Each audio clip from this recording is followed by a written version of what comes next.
Hello kids, हम लोग कक्षा 11वीं एनसीईआरटी रसायन विज्ञान का 6वां चैप्टर पढ़ रहे हैं ऊष्मागतिकी। इसके पिछले चौथे वीडियो में मैं आपको विभिन्न क्रियाओं की एंथैल्पी परिवर्तन बता रहा था, जिसमें जालक ऊर्जा परिवर्तन, जालक एंथैल्पी परिवर्तन को मैंने बताया है।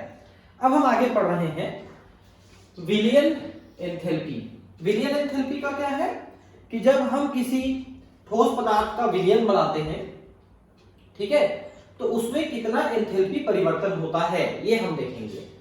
तो डेल एच सॉल्वेशन मतलब एंथैल्पी परिवर्तन घुलने की प्रक्रिया में कितना हो रहा है।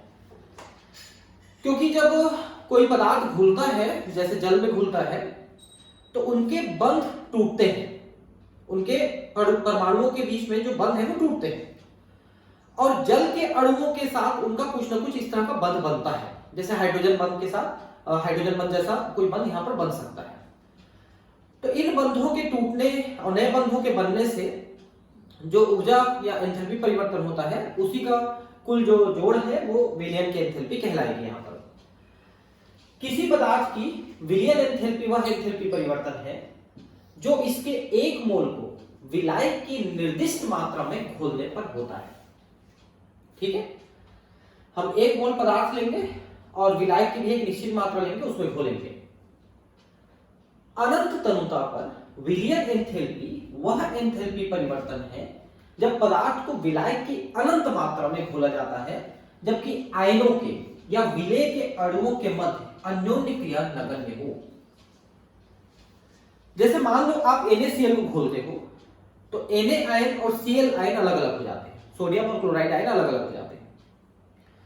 तो हमको उसकी तनुता इतनी अधिक रखनी है, मतलब गाढ़ापन इतना कम रखना है, सांद्रता, कि सोडियम और क्लोराइड के बीच में कोई आकर्षण बल यहां पर या किसी प्रकार कोई और अनोन्य क्रिया यहां पर लागू ना हो, ना लगे, तब ये नियम पूरी तरह से लागू हो पाएगा। जब एक आयनिक यौगिक को विलायक में घोला जाता है, तब इसके आयन क्रिस्टल जालक में अपनी नियमित स्थिति को छोड़ देते हैं, तब ये विलयन में अधिक स्वतंत्र होते हैं। परंतु उसी समय इन आयनों का विलायकीकरण, विलायक जल में जलीकरण भी होता है। देखिए, जैसे हमने अभी बात किया था कि हम सोडियम क्लोराइड लेते हैं, नमक, तो जब इस नमक को पानी में घोलते हैं, तो घोलने से पहले सोडियम और क्लोराइड स्थिर अवस्था में थे, लेकिन जब पानी में घोल दिया तो सोडियम और क्लोराइड मुक्त हो गए और आराम से इधर उधर घूमने लग गए। और जलीकरण का मतलब होता है इन आयनों के साथ जल के अणुओं का जुड़ जाना, वो भी हो जाता है, जिसको विलायकीकरण कहते हैं। इसे एक आयनिक यौगिक AbS के लिए आरेखीय रूप में दर्शाया गया है। आयनिक यौगिक है Ab जो सॉलिड फॉर्म में है, इनको लेकर के हम इसको आगे पढ़ते हैं। देखिए, तो ये जो सॉलिड फॉर्म है, ये सॉल्वेशन करने के बाद, घुलने के बाद A+ और B- एक्वस आयन के रूप में कन्वर्ट हो गए। ठीक है, तो अगर आप इसकी दूसरे तरह से देखें इसमें प्रक्रिया, कि पहले इस सॉलिड को हम गैस के रूप में बदल करके उसके आयनों को हम गैसीय अवस्था में अलग कर लें, तो इस समय जो ऊर्जा की आवश्यकता या जो भी होगी वो डेल एच लैटिश यानी चालक ऊर्जा कहलाएगी। जब आप किसी ठोस को गर्म करके गैस अवस्था में बदल देते हो फाइनली, तो उसकी जो चालक ऊर्जा है, जो वहां पर ऊर्जा की आवश्यकता हुई, वही उसकी चालक ऊर्जा थी। क्योंकि जब वो ठोस अवस्था में बदला था तो उतनी ऊर्जा मुक्त हुई थी जितनी आपने अभी उसको ऊर्जा दी है। ठीक है, तो चालक ऊर्जा है जिसमें ये दोनों आयन गैसीय रूप में आ गए।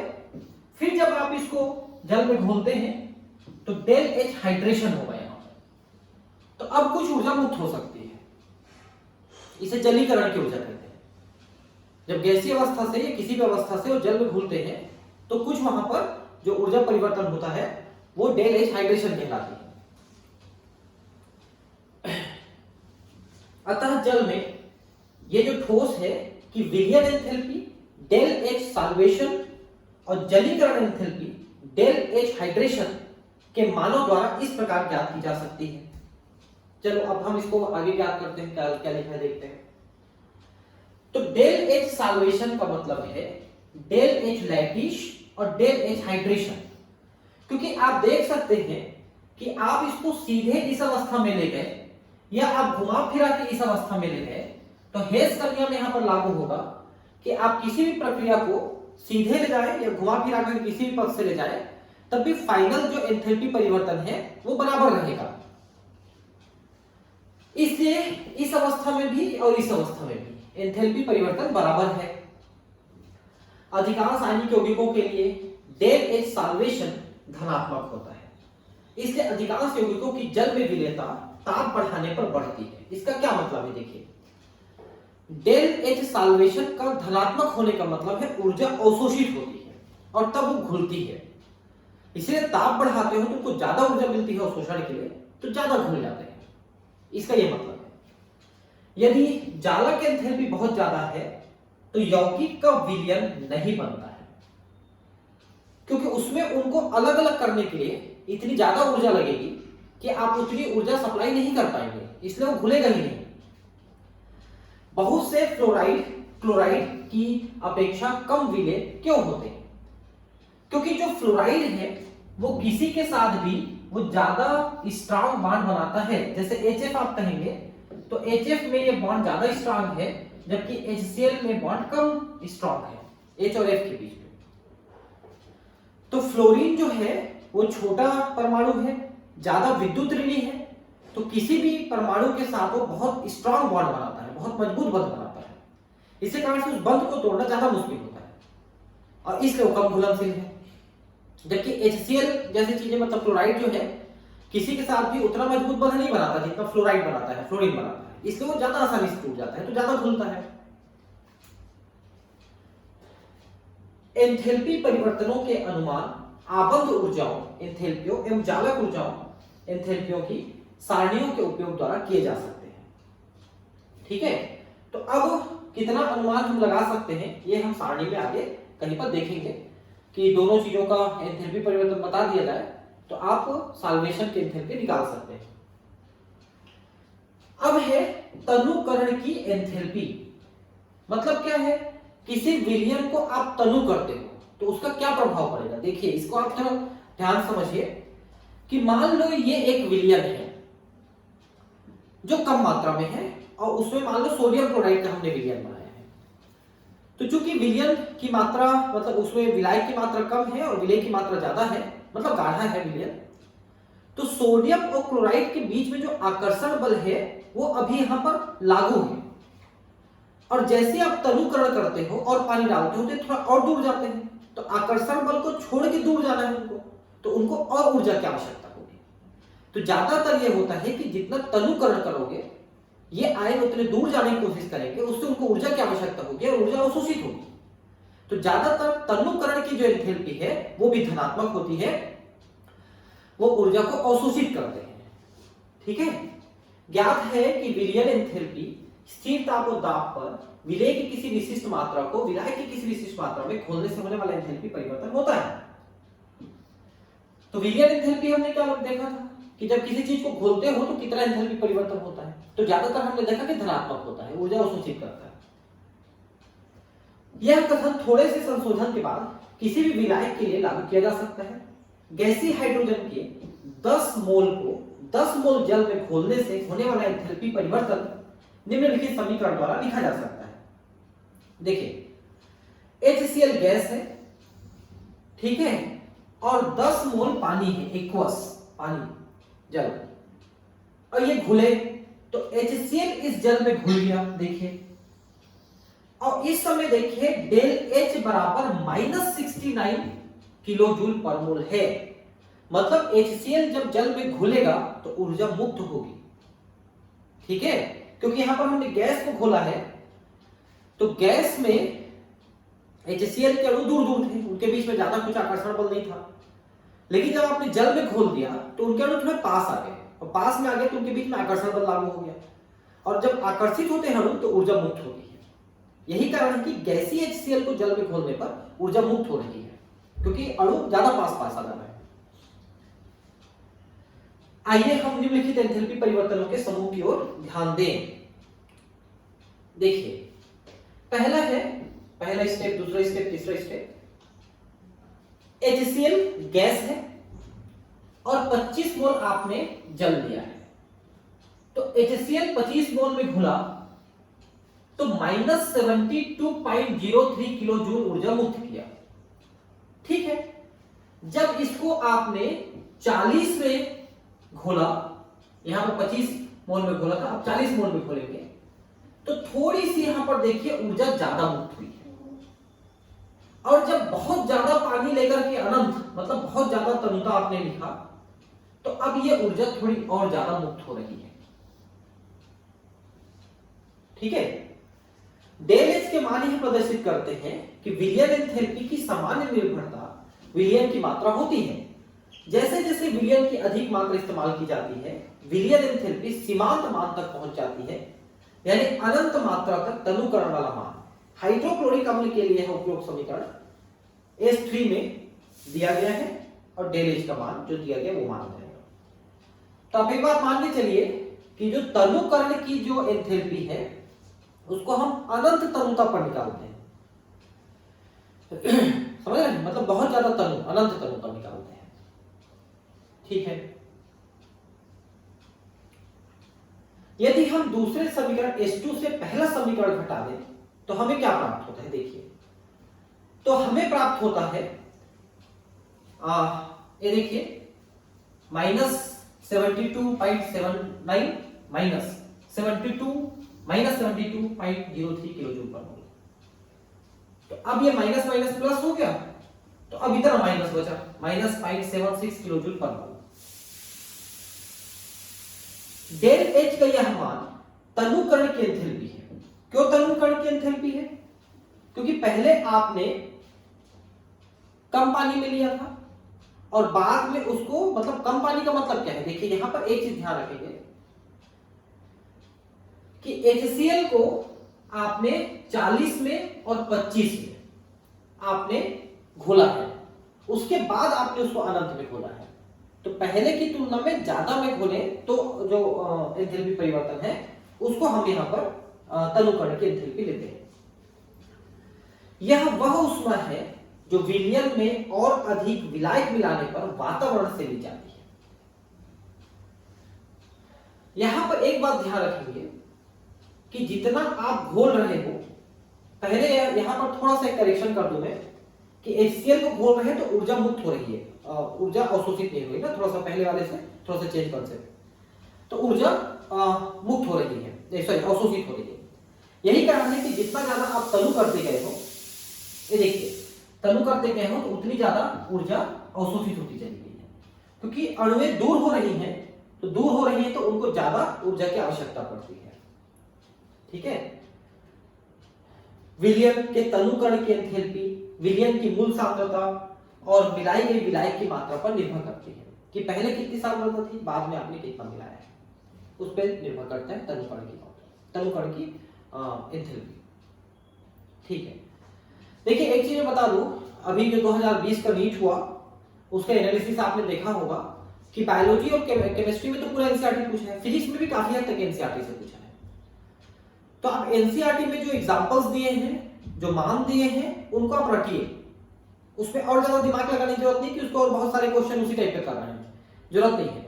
जो एनसीईआरटी में दिए हैं एग्जांपल, सॉल्व एग्जांपल बीच पे इस टाइप के, उनको आप याद करेंगे पूरी तरह से। ठीक है, स्वतः प्रवर्तिता। देखिए स्वतः प्रवर्तिता का मतलब क्या है कि कोई अभिक्रिया अपने आप होगी कि नहीं होगी, वो स्वतः प्रवर्तिता है। जैसे मान लो जल को आप 0 डिग्री से ऊपर रखते हो तो अपने आप उसमें से भाप बनने लगेगा और वो हवा में उड़ जाएगा, ये स्वतः प्रवर्तिता है। लेकिन अगर आप उसको 0 डिग्री से नीचे में रखते हो तो फिर उसमें से भाप बनना बंद हो जाएगा और वो स्वतः प्रवर्तिता नहीं कहलाएगी, स्वतः प्रवर्तित अभिक्रिया नहीं कहलाएगी। तो ऐसी अभिक्रियाएं जो सामान्य ताप दाब में अपने आप चलती हैं उन्हें अपन स्वतः प्रवर्तित अभिक्रिया कहते हैं, और इस प्रक्रिया को स्वतः प्रवर्तिता कहते हैं, अपने आप चलती है।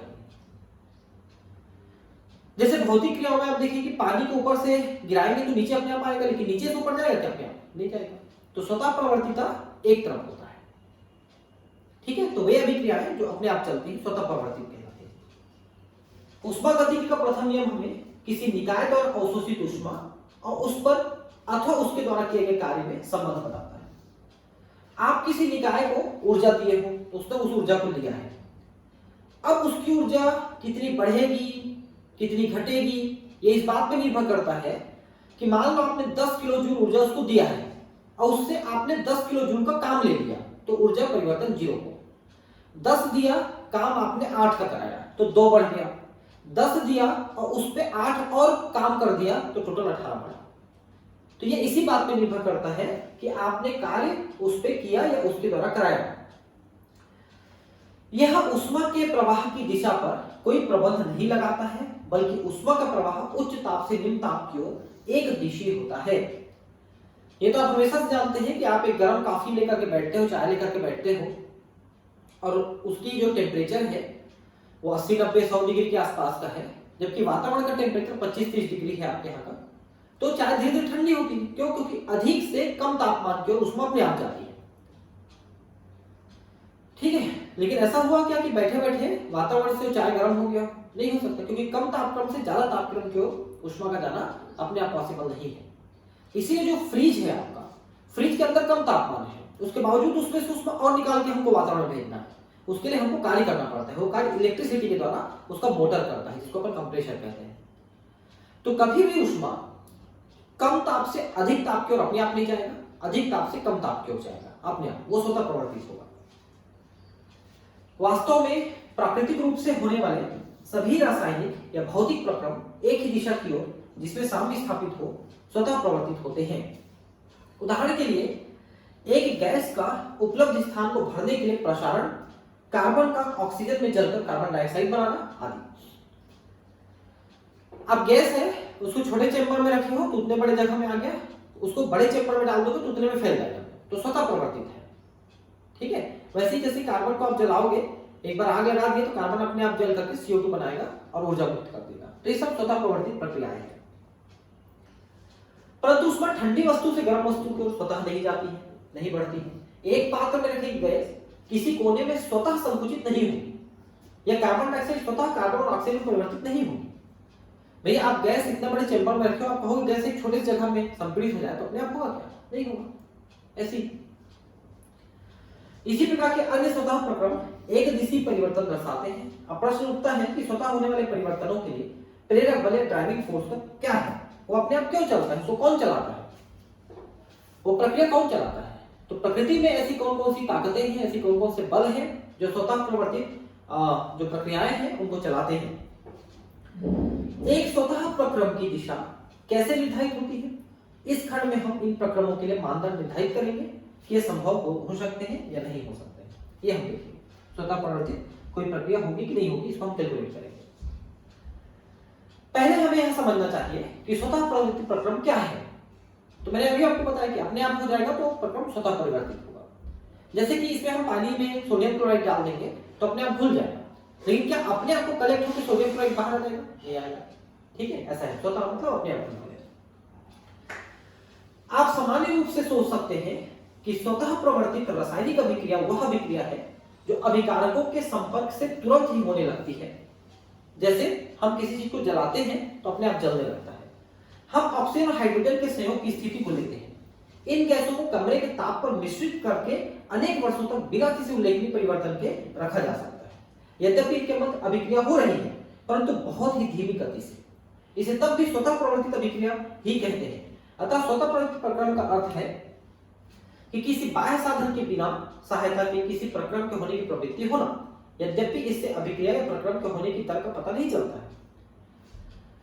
हाइड्रोजन और ऑक्सीजन को एक चेंबर में बंद कर दीजिए, आप ठंडा रखिए उसको, मतलब कमरे के तापमान में रखिए, तो दोनों आपस में बहुत ज्यादा क्रिया नहीं करेंगे और बहुत ज्यादा क्रिया नहीं करके पानी नहीं बना लेंगे। लेकिन आप अगर उनको इग्नाइट कर देते हैं, उसमें आग लगा देते हैं, तो हाइड्रोजन ऑक्सीजन के साथ जल करके बहुत सी ऊष्मा निकाल देगा और फिर वो पानी बना लेगा। तो सामान्य तापक्रम पर यह प्रक्रिया बहुत धीमी चल रही, तब भी स्वतः प्रवर्तित है, अगर धीमी चल रही तो भी। ठीक है, लेकिन स्वतः प्रवर्तित के लिए हम ये नहीं कहेंगे कि धीमी चल रही इसलिए नहीं है, अभी जोर से चल रही तो है, ऐसा नहीं कहेंगे। वो दोनों एक ही है। स्वतः प्रवर्तित प्रक्रमों के दूसरे पहलू में हम देखते हैं कि स्वतः अपनी दिशा से उत्क्रमित नहीं हो सकते हैं। स्वतः प्रवर्तित प्रक्रमों के लिए हम संक्षेप में कह सकते हैं।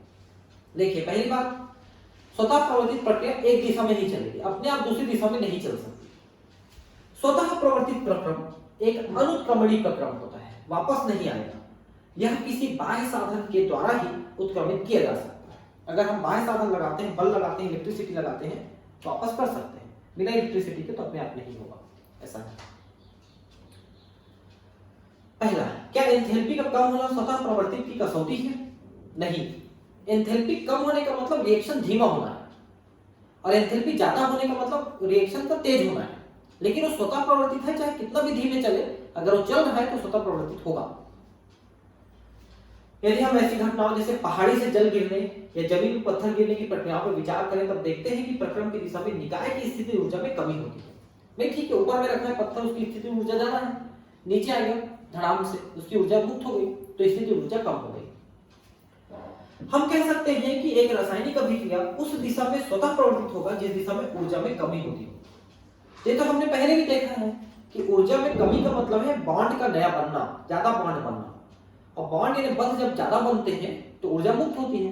तो ऐसी प्रक्रिया अपने आप चलेगी जिसमें ऊर्जा मुक्त होती है। लेकिन जिसमें ऊर्जा अवशोषित होती है, हो सकता है कि वो अपने आप ना चले, उसको ज्यादा ऊर्जा की आवश्यकता हो, ऐसा भी हो सकता है। ठीक है,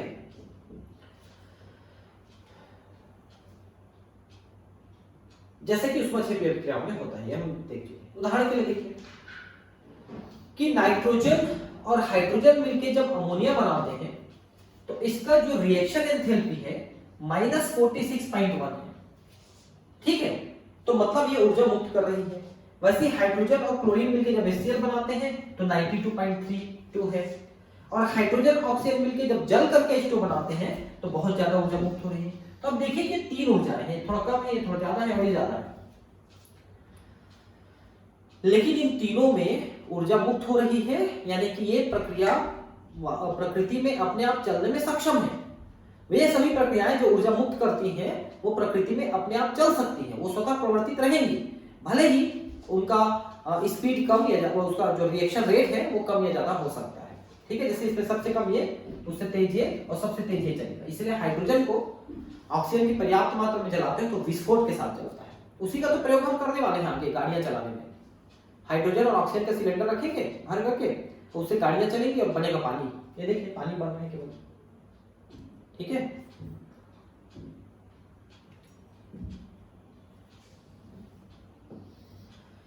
किसी भी ऊष्माक्षेपीय अभिक्रिया के लिए अभिकारकों से उत्पाद के बनने पर एंथैल्पी में आई कमी को एक एंथैल्पी एक आरेख के द्वारा दिखाया जा सकता है।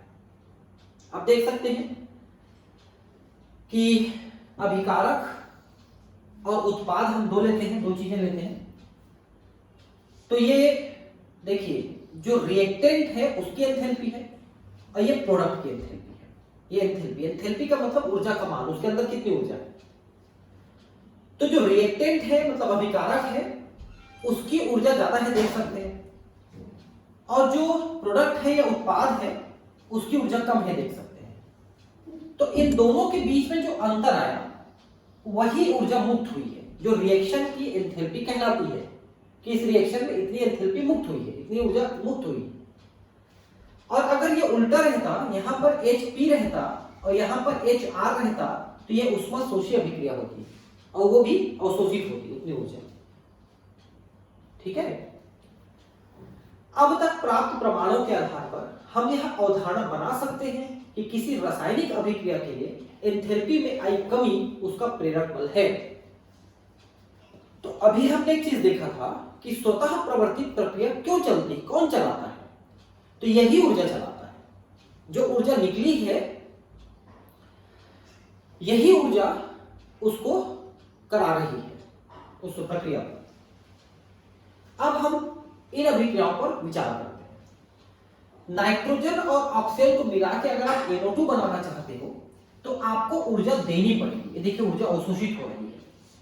वैसे कार्बन और सल्फाइड मिलके कार्बन डाइसल्फाइड बनाते हैं तो भी ऊर्जा अवशोषित हो रही है, इतनी आप देख सकते हैं। तो ऐसी प्रक्रियाओं में अगर ऊर्जा अवशोषित हो रही है का मतलब बाहर से आपको ऊर्जा देनी पड़ेगी। तो अगर आप इतनी ऊर्जा देने की अलग से व्यवस्था नहीं करोगे या वातावरण उतनी ऊर्जा देने में सक्षम नहीं है तो ये प्रक्रिया अपने आप नहीं चलेगी, मतलब कम तापमान में प्रक्रिया नहीं चलेगी। जबकि पहले वाले रिएक्शंस में हर कंडीशन में ऊर्जा मुक्त होगी, चाहे हम उसको कम तापक्रम में चलाएं या थोड़े ज्यादा तापक्रम में चलाएं। अब उनसे बहुत ज्यादा तापक्रम में चलाएंगे तो वो भी नहीं चलेंगे, लेकिन नॉर्मल तापक्रम की हम बात कर रहे हैं कि नॉर्मल जो टेम्परेचर प्रेशर है उसमें अगर हम प्रक्रिया कराते हैं तो जिससे ऊर्जा निकलती है वो प्रक्रिया आराम से चलती है, लेकिन जिसमें उसमें अवशोषित होती है वो प्रक्रिया आराम से नहीं चलती, वो प्रक्रिया धीमी चलती है या नहीं चलती। ठीक है, तो ये सभी अभिक्रियाएं स्वतः प्रवर्तित प्रक्रम एवं ऊष्माशोषी है। ये स्वतः प्रवर्तित होंगे लेकिन सामान्य तापक्रम पर या उससे थोड़ी ज्यादा तापक्रम पर, ताकि इनको इतनी ऊर्जा मिल सके, क्योंकि वातावरण भी तो ऊर्जा देने में सक्षम है ना। अगर आप बहुत ठंडे चीज को वातावरण में रख देते हैं तो गर्म हो जाता है ना थोड़ा सा, मतलब नॉर्मल टेम्परेचर आ जाता है। तो वातावरण से ऊर्जा अवशोषित कर रहे हैं, इसलिए ये स्वतः प्रवर्तित है। अगर हम वातावरण से ऊर्जा जाने को रोक दें और हम उसको एक थर्मस फ्लास्क के अंदर प्रक्रिया कराएं तो नहीं होगा ये प्रक्रिया। अब इसमें मैंने वही चीज अभी बताया था, देखिए कि रिएक्टेंट जो था अभिकारक उनकी ऊर्जा कम है और जो प्रोडक्ट है उनकी ऊर्जा ज्यादा है, जो उत्पाद बने का मतलब ये जो अंतर आया, इतनी ऊर्जा उन्होंने अवशोषित की। अभी आपने यहां पर देखे कि अभिकारक की ऊर्जा कम है, जबकि यहां पर आपने देखा था कि अभिकारक की ऊर्जा ज्यादा थी। तो वही अंतर हो रहा है कि अगर पहले ऊर्जा ज्यादा थी और बाद वाले में ऊर्जा कम है का मतलब उतनी ऊर्जा निकली, और पहले ऊर्जा कम है और बाद में ऊर्जा ज्यादा है का मतलब उतनी ऊर्जा अवशोषित हुई, इसका यह मतलब है, तो ऊष्माशोषी हो जाएगा। इन उदाहरणों से स्पष्ट होता है कि एंथैल्पी में कमी स्वतः प्रवर्तिता के लिए एक प्रतिसहायक कारक है, परंतु यह सभी प्रक्रमों के लिए सत्य नहीं है, क्योंकि आपने यहां पर दो एग्जांपल देखे, एक ऊष्माक्षेपी और एक ऊष्माशोषी, और दोनों ही स्वतः प्रवर्तित थे। मतलब कहने का यह है कि अगर कोई प्रक्रिया ऊष्मा निकाल रही है, ऊष्माक्षेपी है, तो वो थोड़ी ज्यादा आसानी से हो जाएगी, और कोई ऊष्माशोषी है तो वो थोड़ी कम आसान हो सकती है अगर कम तापक्रम में कराए तो। लेकिन अगर थोड़ी ज्यादा तापक्रम में कराए तो ऊष्माशोषी वाला भी आराम से चलेगा, उसको पर्याप्त ऊष्मा ऊर्जा मिल जाएगा अवशोषण करने के लिए। यह मतलब है। एंट्रोपी और स्वतः प्रवर्तिता। एंट्रोपी क्या है पहले समझ लीजिए। एंट्रोपी का मतलब है कि उसकी अनियमितता में वृद्धि। जैसे आप देखिए कि आप एक सॉलिड स्टेट में कोई चीज लेते हो तो इसके अणु फिक्स है एक जगह पे, तो इनमें नियमितता ज्यादा है, मतलब ये नियमित है, मतलब एक जगह में फिक्स है, मतलब नियमित अणु है। लेकिन वही आप एक द्रव ले लेते हो, जल ले लेते हो, तो जल के अणु थोड़े ज्यादा आसानी से मूव कर पा रहे हैं, घूम फिर पा रहे हैं, तो उनकी नियमितता कम हो गई, अनियमितता ज्यादा हो गई। आप ये नहीं कह सकते कि यहीं पर वो अणु है, हो सकता है वो अणु घूम के दूसरे जगह चला गया, लेकिन मतलब सॉलिड से कम हो गया नियमितता। और अगर आप गैस के अणु कहेंगे तो वो और ज्यादा मुक्त रूप से घूम रहे हैं, तो उनमें अनियमितता और ज्यादा रहेगी और नियमितता कम रहेगी। तो यही अनियमितता की मान जो है, मात्रा जो है, वो एंट्रोपी कहलाती है। ठीक है, तो स्वतः प्रवर्तित अभिक्रियाएं जो है उनकी एंट्रोपी कम या ज्यादा दोनों हो सकती है। कैसे देखेंगे, देख लेते हैं। एक स्वतः प्रवर्तित प्रक्रम की दी गई दिशा में कैसे प्रेरित होती है। आइए हम एक ऐसी स्थिति का अध्ययन करें जिसमें एंथैल्पी परिवर्तन 0 हो, अर्थात एंथैल्पी में कोई परिवर्तन नहीं है, फिर भी अभिक्रिया प्रक्रम स्वतः प्रेरित है। ऐसा हो सकता है क्या? हम एक बंद पात्र जो परिवेश से विलगित है में दो गैसों को विचलित करते हैं, जैसा कि चित्र में आगे देखेंगे अपन। ठीक है, ये देखिए, पहले बीच में इनका वो है, अवरोध है, अवरोध हटा दिए, दोनों गैस मिक्स हो गए। ठीक है, दोनों के अणु मिक्स हो गए, देख सकते हैं इसमें मिक्स हो गए। दो गैसें ए और बी, जिन्हें क्रमशः काले एवं श्वेत बिंदुओं से दर्शाया गया है, एक विभाजक से पृथक किया गया है। जब विभाजक हटा दिया जाता है तब गैसें आपस में विस्तृत होने लगती है, कुछ समय पश्चात विस्तरण पूर्ण हो जाता है। तो अब ये देखिए कि इसमें ये एक प्रकार से स्वतः प्रवर्तित हुआ, लेकिन क्या इसमें कोई एंथैल्पी परिवर्तन हुआ? क्या इसमें कोई ऊर्जा मुक्त या अवशोषित हुई? तो देखिए एक चीज आप समझिए कि गैस जब फैलती है तो ऊर्जा अवशोषित करती है और सिकुड़ती है तो ऊर्जा मुक्त करती है। यहां पर आप देखिए कि गैस के दो प्रकार के अणु हैं, ये एक दूसरे के जगह को घेर करके फैलने की कोशिश कर रहे हैं। तो आपको ऐसा लगेगा कि ये ऊर्जा को अवशोषित करेंगे, लेकिन आप सोचिए कि ये भी और ये भी जितने बड़े स्पेस में थे, एवरेज उतने ही बड़े स्पेस में अभी भी है। तो इतने में केवल यही अणु थे ना, इतने में केवल यही अणु थे।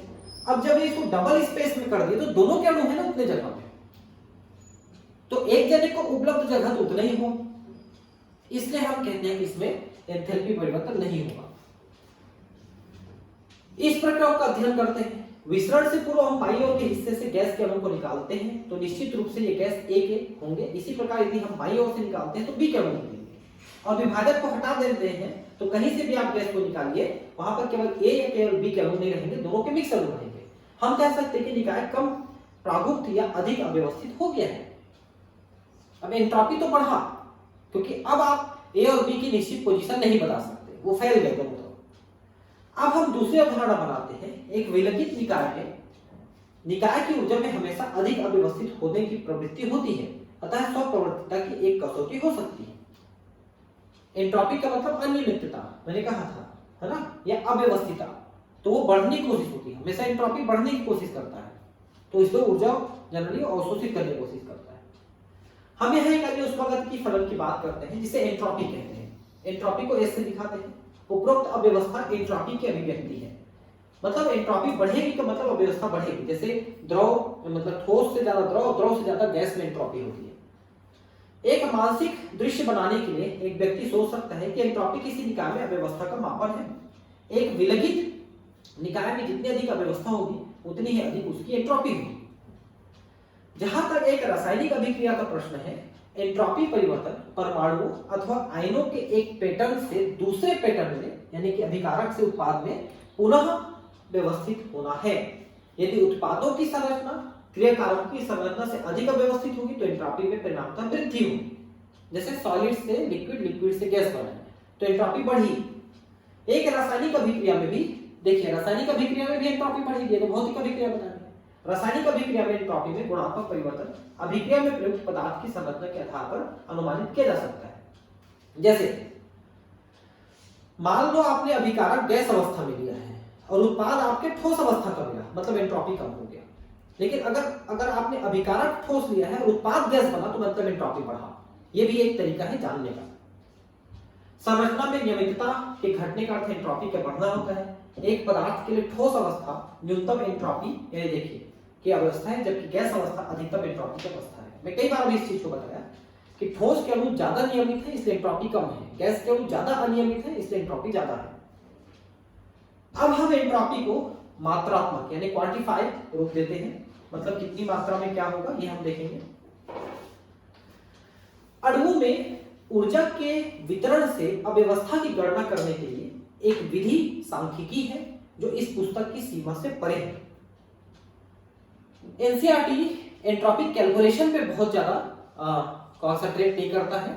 आप दूसरी बुक में से पढ़ते हैं तो एंट्रोपिक कैलकुलेशन पे बहुत सारे क्वेश्चन मिलेंगे, लेकिन मैं आपको यह सजेस्ट करूंगा कि अगर आप नीट की तैयारी कर रहे हैं, आईटी जेईई में तो थोड़ा सा आपको डीपली पढ़ना पड़ेगा, लेकिन उसमें भी बहुत सारे क्वेश्चन लगभग सबके सब एनसीईआरटी से ही पूछते हैं। ठीक है, तो नीट की तैयारी करें या जेईई की तैयारी करें, जेईई मेंस के ना एडवांस के, तो आप एनसीईआरटी को पूरा पढ़ें और उसमें जितना इंफॉर्मेशन है उसको रट लें। वर्ड टू वर्ड रटा होना चाहिए आपका, केमिस्ट्री, बायोलॉजी और फिजिक्स की, तब आपका सही ढंग से तैयारी हो पाएगा। दूसरी विधि इस अभिक्रिया में होने वाले ऊष्मा परिवर्तन से जोड़ने की विधि है जो एंट्रॉपी को ऊष्मागतिकी फलन बनाती है। ठीक है, हम देखते हैं इसको आगे कैसे करते हैं ना। अन्य ऊष्मागतिकी फलनों जैसे आंतरिक ऊर्जा U या एंथैल्पी H की तरह एंट्रॉपी भी एक ऊष्मागतिकी अवस्था है, अवस्था फलन है। मतलब कम और ज्यादा एंट्रॉपी हो सकती है किसी में, वो अवस्था पे निर्भर करेगी। सॉलिड से गैस अवस्था में जाएंगे तो बढ़ेगी और उल्टे में घटेगी। डेल एस प्रक्रिया के पथ पर निर्भर नहीं करता, ये भी अवस्था फलन है, पर प्रथम और अंतिम अवस्था पे निर्भर करती है, बीच वाली में नहीं। जब भी किसी निकाय को ऊष्मा दी जाती है तब यह आणविक गति को बढ़ाकर निकाय की अव्यवस्था बढ़ा देता है। ये भी ठीक है, जब ऊष्मा देंगे तो अणु ऊष्मा से ऊर्जा अवशोषित करके ज्यादा मुक्त गति करने लगेंगे तो उनकी एंट्रॉपी बढ़ेगी। इस प्रकार ऊष्मा निकाय में अव्यवस्था बढ़ाने का प्रभाव रखती है। क्या हम डेल एस को क्यू से संबंधित कर सकते हैं? अनुभव दर्शाता है कि ऊर्जा का वितरण उस ताप पर निर्भर करता है जिस पर ऊष्मा दी जाती है।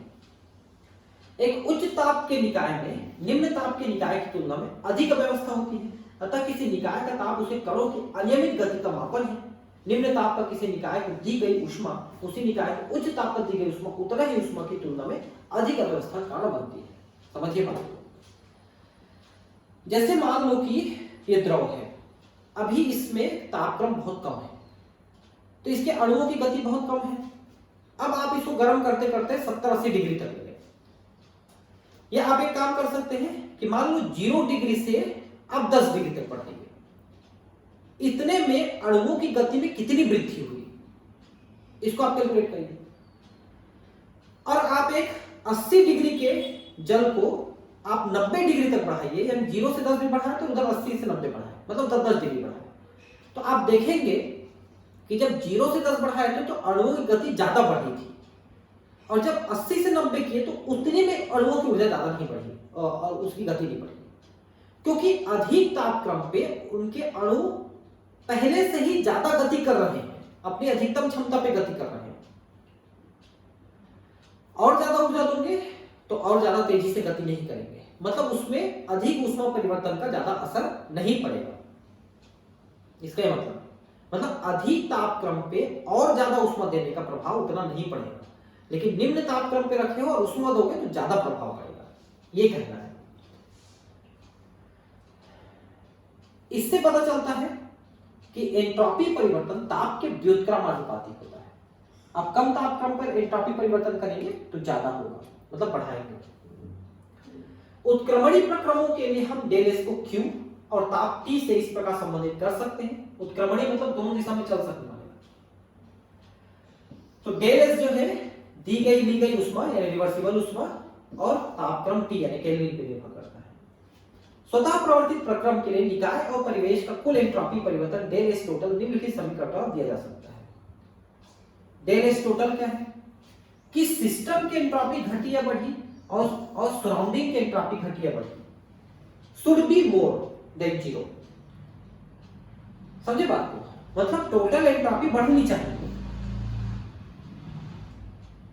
ठीक है, जब एक निकाय साम्यावस्था में हो तो एंट्रॉपी अधिकतम होती है और एंट्रॉपी परिवर्तन 0 होगा, साम्यावस्था में 0 होगा, क्योंकि आगे भी बढ़ रहा है पीछे भी आ रहा है ना, तो एंट्रॉपी परिवर्तन बराबर होगा दोनों तरफ, तो 0 हो जाएगा। ठीक है, देखिए सिस्टम की एंट्रॉपी का मतलब जैसे मान लो पानी लिया गिलास में तो उसकी एंट्रॉपी की बात करें। सराउंडिंग का मतलब वातावरण ना, ध्यान रखेंगे। हम कह सकते हैं कि एक स्वतः प्रवर्तित प्रक्रम की एंट्रॉपी में वृद्धि तब तक होती है जब तक यह अधिकतम न हो जाए और साम्यावस्था पर एंट्रॉपी परिवर्तन शून्य हो जाता है। तो एंट्रॉपी बढ़ते बढ़ते एक पीक में पहुंच जाएगा, एक अधिकतम अवस्था में पहुंच जाएगा, और जब वो साम्यावस्था में आ जाएगा तो फिर एंट्रॉपी का कुल परिवर्तन 0 हो जाएगा, मतलब आगे और पीछे दोनों बराबर हो जाएगा।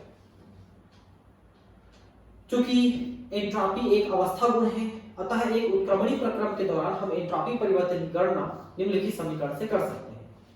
तो देखिए सिस्टम की एंट्रॉपी परिवर्तन रिवर्सिबल सिस्टम के ऊर्जा परिवर्तन और तापक्रम पर निर्भर करता है। ठीक है, उत्क्रमणी है ना, ध्यान रखेंगे। हम जानते हैं कि समतापी परिस्थितियों में उत्क्रमणी और अनुत्क्रमणी दोनों प्रक्रमों के लिए डेल यू बराबर 0 होता है। समतापी अवस्था हम दो अवस्थाएं पढ़ेंगे, समतापी और समतापीय। समतापीय में यहां पर डेल यू 0 है, मतलब भाई तापक्रम स्थिर है ना, वहां पर तापक्रम कम ज्यादा नहीं कर रहे हैं, तो आंतरिक परिवर्तन 0 है।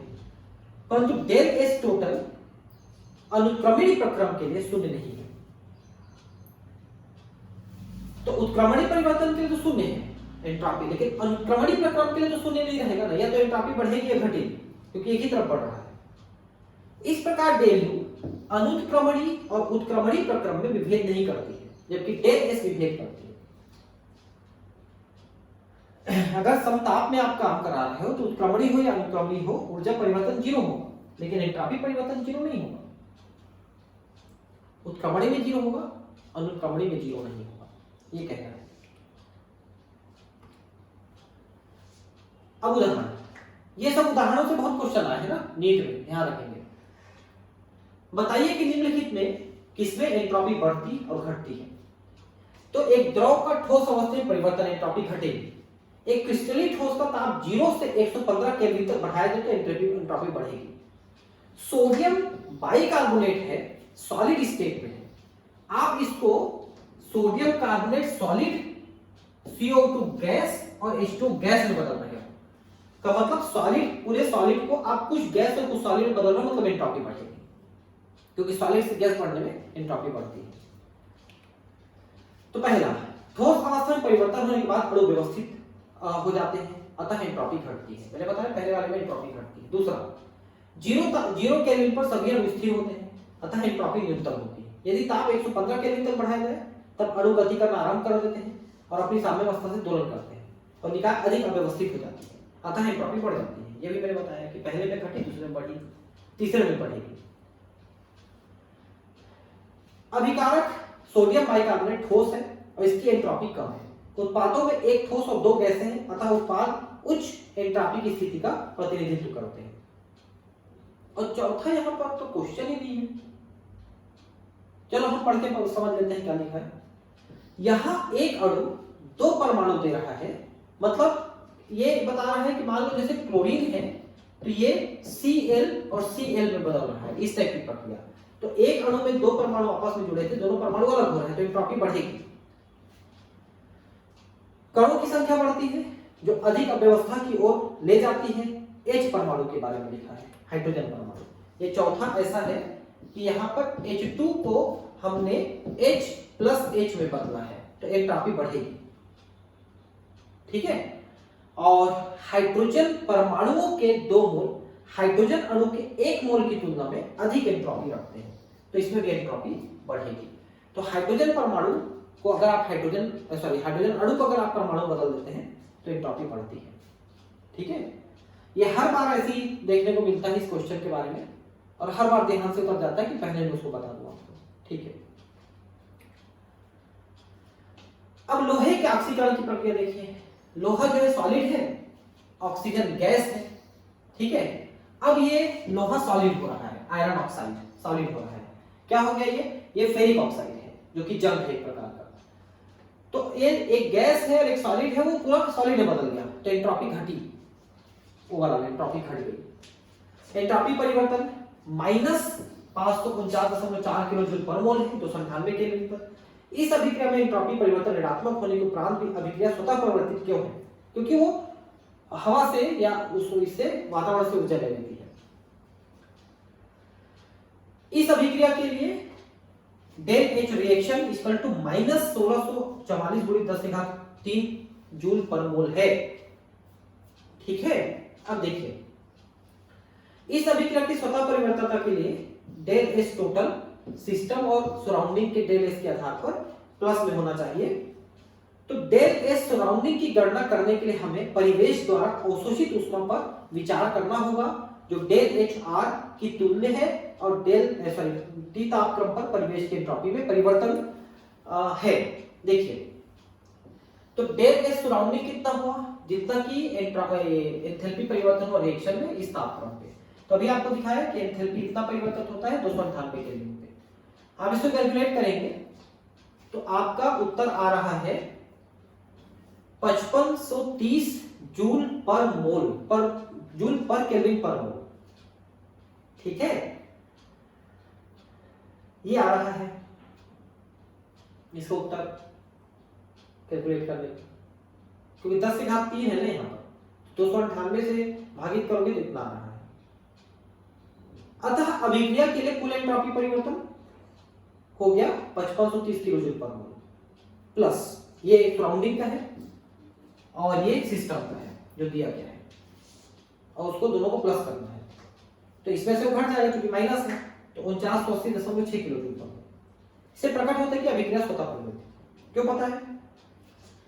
क्योंकि कुल एंट्रॉपी परिवर्तन इतना है जो कि बहुत ज्यादा है। तो अगर कुल एंट्रॉपी परिवर्तन प्लस में है, ज्यादा है, का मतलब वो स्वतः परिवर्तित होगा। अब आपके दिमाग में आ रहा होगा कि यहाँ पर माइनस है, फिर हम यहाँ पर प्लस क्यों लिखती है? क्योंकि उतनी ऊष्मा सराउंडिंग को दी जा रही है, इसलिए प्लस में आ गया। ठीक है, इसलिए ठीक है। गिब्स ऊर्जा और स्वतः परिवर्तन। अब गिब्स ऊर्जा के बारे में अपन समझेंगे, जिसको डेल जी से दिखाते हैं अपन। ये देखिए डेल जी सिस्टम। ठीक है, चलिए इसको अपन समझते हैं। पहले थोड़ा सा टेक्स्ट पढ़ लेते हैं, फिर समझेंगे इसको। हम देख चुके हैं कि किसी निकाय के लिए एंट्रॉपी में कुल परिवर्तन किसी प्रक्रम की स्वतः परिवर्तन का निर्णय करता है। अगर डेल एस टोटल बढ़ रहा है एंट्रॉपी, तो फिर वो स्वतः परिवर्तित होगा। परंतु अधिकांश रासायनिक अभिक्रियाएं बंद निकाय या खुले निकाय की श्रेणी में आती है, अतः अधिकांश अभिक्रियाओं में एंट्रॉपी और एंथैल्पी दोनों में परिवर्तन आते हैं। ठीक है, एंथैल्पी परिवर्तन एंट्रॉपी परिवर्तन दोनों हो रहे हैं किसी अभिक्रिया में। पूर्व खंड में की गई विवेचना से स्पष्ट होता है कि न तो केवल एंथैल्पी में कमी और न ही एंट्रॉपी में वृद्धि स्वतः प्रवर्तित प्रक्रमों की दिशा निर्धारित कर सकती है। मतलब ये है कि अपने आप प्रक्रिया होगी, उसको केवल एंथैल्पी से या केवल एंट्रॉपी से आप कैलकुलेट नहीं कर सकते, आपको दोनों को लेना ही पड़ेगा साथ में। ठीक है, क्योंकि हो सकता है कि एंथैल्पी परिवर्तन ऋण है लेकिन एंट्रॉपी भी ऋण हो गया, तो फिर वो नहीं होगा। या एंट्रॉपी धन है और ये भी धन, तो फिर नहीं होगा। इस प्रयोजन होती हम एक उस पदार्थ की फलन गिब्स या गिब्स फलन जी को इस प्रकार परिभाषित करते हैं कि गिब्स ऊर्जा जो है एंथैल्पी और एंट्रॉपी के साथ तापक्रम के गुणा के रूप में यहां पर देख सकते हैं। जी एक विस्तीर्ण एवं अवस्था गुण है जो बदलते रहता है। विस्तीर्ण मतलब जो बदल सकता है, अवस्था का मतलब प्रथम और अंतिम अवस्था पे निर्भर करेगा। तो जब गिब्स ऊर्जा एंथैल्पी एंट्रॉपी सबका ये फलन है, तो डेल जी भी इनका फलन होगा, इनके परिवर्तन का फलन होगा। तो निकाय की गिब्स ऊर्जा में परिवर्तन डेल जी सिस्टम को इस प्रकार लिखा जा सकता है, del G system equal to del H system, यहां पर डेल एच कर दिया हमने और टी डेल एस कर दिया। ये देखिए टी डेल एस कर दिया और एस डेल टी कर दिया, एस डेल टी, क्योंकि ये दोनों ही गुणे हैं ना, मतलब एच माइनस टी और एस है, तो ये दोनों को हम माइनस करके डेल डेल करेंगे ना। लेकिन स्थिर ताप पे हम प्रक्रिया कराते हैं तो डेल टी जीरो हो गया, तो ये जो है ये जीरो हो गया ये पद। ठीक है, तो टोटल हो गया del G equal to del H minus T del S. तो ये गिब्स ऊर्जा परिवर्तन है जो एंथैल्पी परिवर्तन से एंट्रॉपी परिवर्तन का निश्चित तापक्रम पे घटा देने से मान आएगा, है ना। तो हम इनको सबस्क्रिप्ट्स को छोड़ देते हैं सब जगह, जो सिस्टम लिखे हैं अपन, क्योंकि ये काम तो सिस्टम पे ही हो रहा है, इसलिए सीधा सीधा del G del H minus T del S. ये एक फार्मूला आपको 6.21 मिला है। ठीक है, इसके द्वारा हम आगे की चीजें कैलकुलेट करेंगे। इस प्रकार गिब्स ऊर्जा में परिवर्तन, एंथैल्पी में परिवर्तन इनटू माइनस ताप एवं एंट्रॉपी में परिवर्तन का यह समीकरण गिब्स समीकरण के रूप में जाना जाता है। तो del G equal to del H minus T del S को आप ध्यान रखें, गिब्स ऊर्जा समीकरण है, जो रसायन शास्त्र के अति महत्वपूर्ण समीकरणों में से एक है। इसको साधारण समीकरण नहीं मानना कि काफी देर बाद पढ़ रहे हैं तो साधारण है। यहां हमने स्वतः परिवर्तितों के लिए दोनों पदों को साथ साथ दिया है। ऊर्जा डेल एच के पदों में और एंट्रॉपी डेल एस के पदों में, दोनों का मापन हम यहां पर करेंगे। जैसा पूर्व बताया गया है, विमीय आधार पर विश्लेषण करने पर हम पाते हैं कि डेल जी की इकाई ऊर्जा की इकाई होती है, क्योंकि डेल एच और टी डेल एस दोनों ऊर्जा के पद हैं, तो डेल जी भी ऊर्जा है। ठीक है, तो टी डेल एस का आप कैसे निकालेंगे? टी का केल्विन है और एंट्रॉपी जूल पर केल्विन है, तो टोटल हो गया जूल। ठीक है, तो जूल हो गया तो मतलब क्या है कि जब एच भी जूल में है, टी डेल एस भी जूल में है, तो ये भी तो जूल हुआ। अब देखते हैं कि डेल जी किस प्रकार अभिक्रिया की स्वतः परिवर्तनता से संबंधित है, मतलब डेल जी प्लस माइनस क्या रहेगा ये देखेंगे। तो अभी तक आपने पढ़ा डेल एस टोटल में डेल एस सिस्टम और डेल एस सराउंडिंग, इन दोनों को लेते हैं अपन, वातावरण और इसको परिवेश है उसको। यदि निकाय परिवेश के साथ तापीय साम्यावस्था में है, मतलब तापक्रम न तो बढ़ रहा है न घट रहा है, तो परिवेश का ताप निकाय के ताप के समान ही है, बाहर अंदर दोनों का तापक्रम बराबर है, अतः परिवेश की एंथैल्पी में वृद्धि निकाय की एंथैल्पी में कमी के तुल्य होगा। तो कुल मिला के ये है कि अगर सिस्टम से एंथैल्पी निकल रहा है, ऊर्जा निकल रहा है, तो एंथैल्पी उसमें कम हो गया और उसमें बढ़ गया, जिधर गया उसमें बढ़ गया। परिवेश की एंट्रॉपी में परिवर्तन। अब जब देखिए कि अगर आप इसको ठंडा कर रहे हैं तो इसमें से एंट्रॉपी कम हुआ तो परिवेश की एंट्रॉपी बढ़ेगी। तो सराउंडिंग की एंट्रॉपी परिवर्तन उसकी एंथैल्पी परिवर्तन के बराबर होगी, और ये del H minus T, del H upon minus del H by T. तो डेल एच टोटल में आप इसमें सराउंडिंग का मान रख दीजिए, ये सराउंडिंग का मान है। तो अब ये हो जाएगा del H system plus minus हो जाएगा, प्लस और minus minus del H by T. तो पूरा व्यवस्थित करिए, टी डेल एच टोटल अगर आप निकालते हो तो T del H system minus del H system. स्वतः परिवर्तन के लिए डेल एच टोटल को 0 से ज्यादा होना चाहिए, मतलब टोटल एंट्रॉपी परिवर्तन प्लस में होना चाहिए, तब उत्तर आएगा। तो del H system minus T del H surrounding is more than 0, ठीक है, मतलब डेल एच मोर देन 0। समीकरण 6.21 का उपयोग करने पर उपरोक्त समीकरण निम्न प्रकार से लिखी जा सकती है। तो टी डेल एच आपने del H minus T del H आपने लिखा था, ये इज मोर देन 0, तो del G is more than 0, आप ऐसा भी लिख सकते हैं।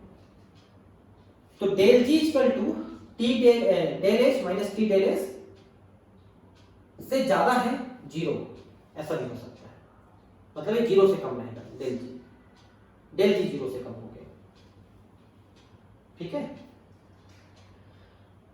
तो डेल एच सिस्टम यानी एंथैल्पी परिवर्तन निकाय की, अभिक्रिया की एंथैल्पी में परिवर्तन है, टोटल अभिक्रिया में एंथैल्पी निकली कि अंदर गई उसका परिवर्तन है। टी डेल एच वह ऊर्जा है जो उपयोगी कार्य के लिए उपलब्ध नहीं है, इस प्रकार डेल जी उपयोगी कार्य के लिए नेट ऊर्जा है, जो इस प्रकार मुक्त ऊर्जा का मापन है। तो मतलब कार्य के लिए कितनी उपस्थित ऊर्जा है वो डेल जी है, इस कारण से अभिक्रिया की मुक्त ऊर्जा भी कहा जाता है। डेल जी स्थिर ताप पर और ताप पर स्वतः परिवर्तितता की कसौटी है। पहला, यदि डेल जी ऋणात्मक है तब प्रक्रम स्वतः परिवर्तित होता है, डेल जी ऋणात्मक मतलब लेस देन 0 है तब अपने आप होगा, और अगर धनात्मक है तो प्रक्रिया अपने आप नहीं होगा, ठीक है, अपने आप नहीं चलेगा। अगर डेल जी 0 से ज्यादा है तो अपने आप नहीं चलेगा, और डेल जी 0 से कम है तो अपने आप चलेगा प्रक्रिया।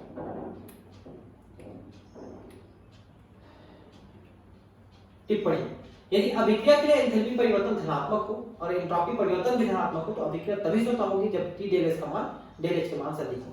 यह दो प्रकार से हो सकता है। का धनात्मक एंट्रॉपी परिवर्तन कम हो, इस स्थिति में टी अधिक होना चाहिए, यानी तापक्रम अधिक होना चाहिए। दूसरा, धनात्मक एंट्रॉपी परिवर्तन अधिक हो तो इस स्थिति में टी का मान कम होना चाहिए, मतलब तापक्रम कम होना चाहिए।